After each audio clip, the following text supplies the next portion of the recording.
Assalamualaikum warahmatullahi wabarakatuh. Perkenalkan, nama saya Nur Fadila, NIM S1S12225, jurusan Teknik Informatika, Fakultas Teknik Universitas Palu Oleo. Di sini saya akan menjelaskan hasil laporan saya yang berjudul Citra Digital. Pada materi ini, saya akan membahas perubahan warna pada suatu gambar atau citra.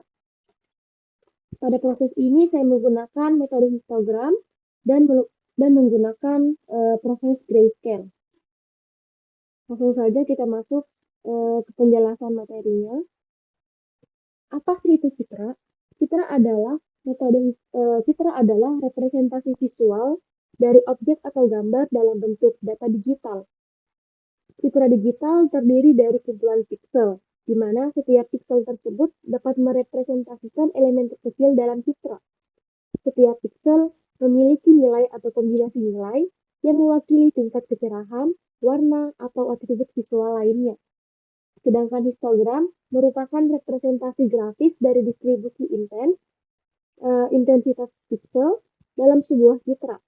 Histogram menggambarkan sebuah piksel dengan intensitas tertentu pada sumbu vertikal dan rentang intensitas pada sebuah sumbu horizontal.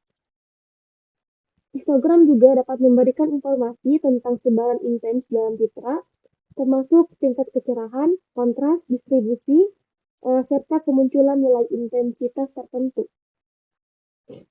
Kemudian untuk histogram itu terbagi menjadi dua, yaitu citra berwarna color image dan citra keabuan, yaitu grayscale image. Citra berwarna adalah jenis citra digital yang mengandung informasi warna, berbeda dengan citra keabuan yang hanya memiliki satu warna saja.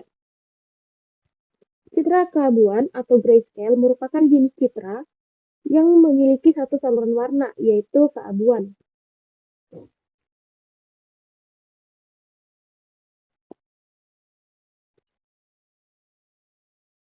Baik, langsung saja. Sekarang saya akan menjelaskan tahapan-tahapan perubahan warna pada sebuah citra dengan menggunakan metode histogram. Sebelumnya saya telah membuat sebuah file atau acuan gambar yang akan dirubah warnanya, yaitu file tersebut bernama bunga matahari. Di sini saya memasukkan sebuah inputan gambar di sebuah pada codingan pertama ini, di mana codingan yang ini atau codingan pertama berfungsi untuk membaca dan menampilkan gambar dengan menggunakan library OpenCV. Kemudian, gambar yang ditampilkan akan dibaca dari file. Jika codingan berhasil dan inputan tersebut tampil berupa gambar, selanjutnya kita akan menampilkan ukuran dari gambar tersebut.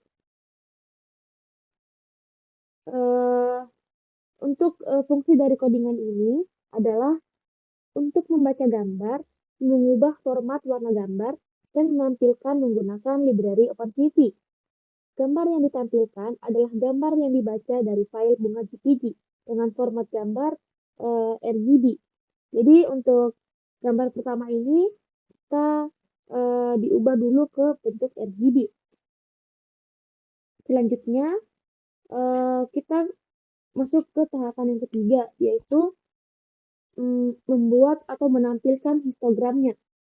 Di sini saya menggunakan 3 warna untuk tampilan RGB-nya, di mana ada blue, pink, dan green. Langsung saja kita lihat hasil dari codingan ini atau tampilan histogramnya. Jadi ini adalah tampilan histogram pada gambar bunga matahari. Sekarang saya akan menjelaskan perubahan warna, maksudnya perubahan citra berwarna ke citra abu-abu atau grayscale. Sebelumnya di sini saya telah membuat sebuah gambar, di mana gambar tersebut merupakan gambar yang sama, tapi memiliki warna yang berbeda. Sehingga di sini saya menggunakan nama file yang berbeda. Yang pertama tadi bernama bunga saja, sedangkan di sini saya menggunakan bunga abu. Selanjutnya sama seperti hal yang tadi, kita menampilkan ukurannya, kemudian kita masukkan codingan untuk menampilkan histogramnya. Jadi ini adalah tampilan histogram yang terjadi pada bunga abu atau bunga yang telah kita ubah ke bentuk grayscale-nya. Jadi untuk proses perubahan warna pada citra digital hanya seperti ini menurut versi saya. Sekian dan terima kasih.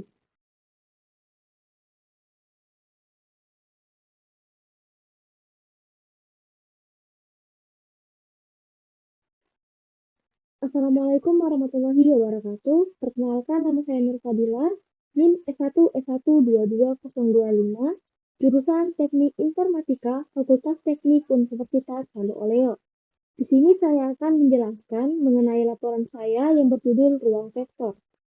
Pada materi ini atau pada laporan ini saya akan menjelaskan perhitungan pada kemiripan antara dua buah dokumen. Hah? Apa?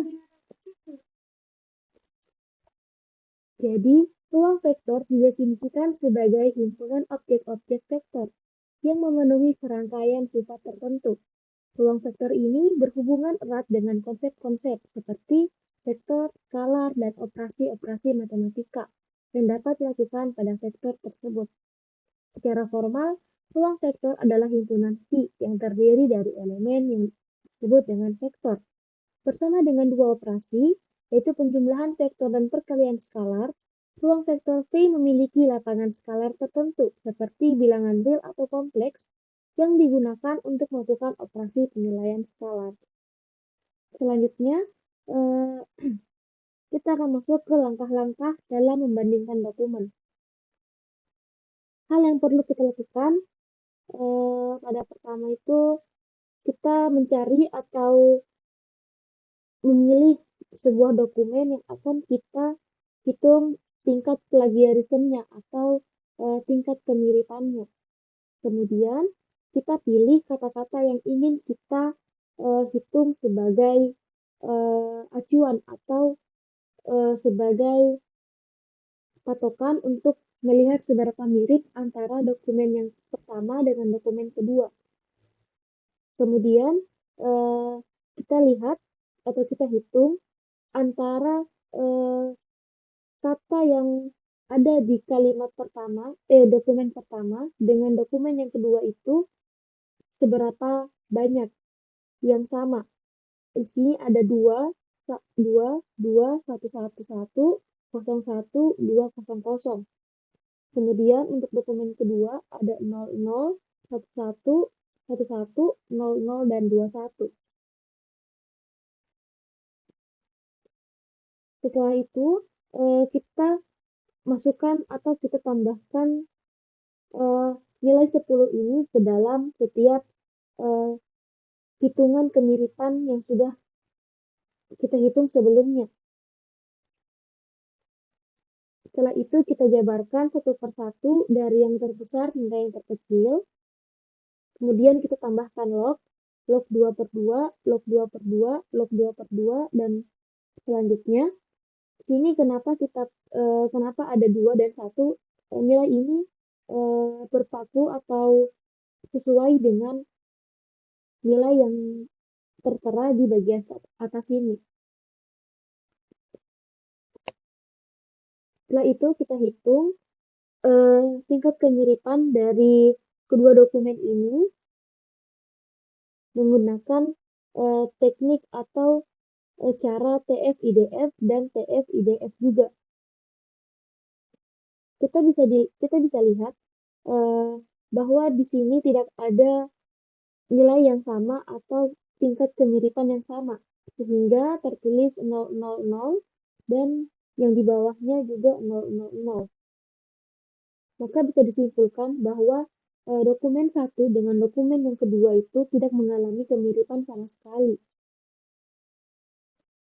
Kemudian untuk bentuk sudut atau hasil sudutnya terjadi sudut siku-siku dengan cos 0 yaitu 90 derajat, di mana pada sudut ini menentukan bahwa tingkat kemiripannya begitu jauh karena garis antara dokumen satu dengan dokumen dua itu saling berjauhan. Seandainya atau jika hasil kemiripan itu berdekatan, maka akan tampil sudut lancip atau sudut yang lebih berdekatan dengan sudut horizontal.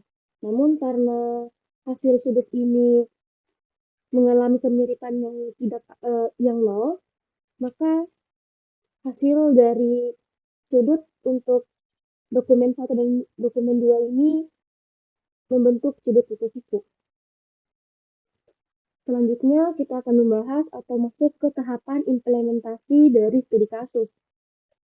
Di sini saya sudah menyediakan dua buah dokumen, di mana dokumen yang pertama itu membahas tentang terapan linear, sedangkan dokumen yang kedua itu membahas era globalisasi.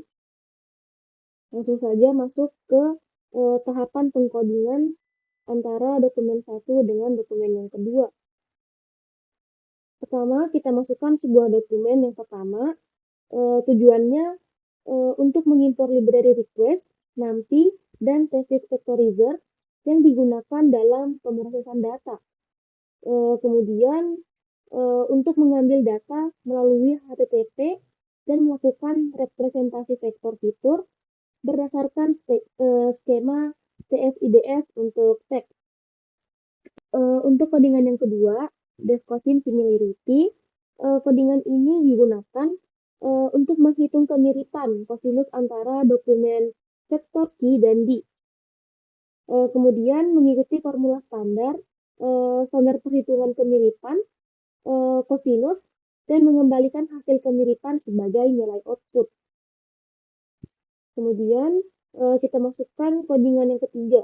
Di sini kita menggunakan if else sebagai untuk mendapatkan sebuah konten dokumen dari file lokal maupun dari URL eksternal.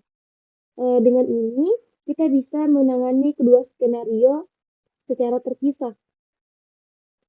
Kemudian di sini kita tampilkan dokumen yang pertama dengan dokumen yang kedua. Selanjutnya kita akan mencetak hasil dari perhitungan yang sudah terjadi di sistem yang nantinya akan menampilkan hasil kemiripan antara dokumen yang pertama atau dokumen satu dengan dokumen yang kedua. Di sini untuk menampilkan hasilnya kita pakai Python dengan if else. Nah, ini adalah hasil dari perhitungan kemiripan antara dokumen yang pertama dengan dokumen yang kedua. Untuk materi saya yang berjudul ruang vektor sudah seperti ini. Saya ucapkan terima kasih dan wassalamualaikum warahmatullahi wabarakatuh.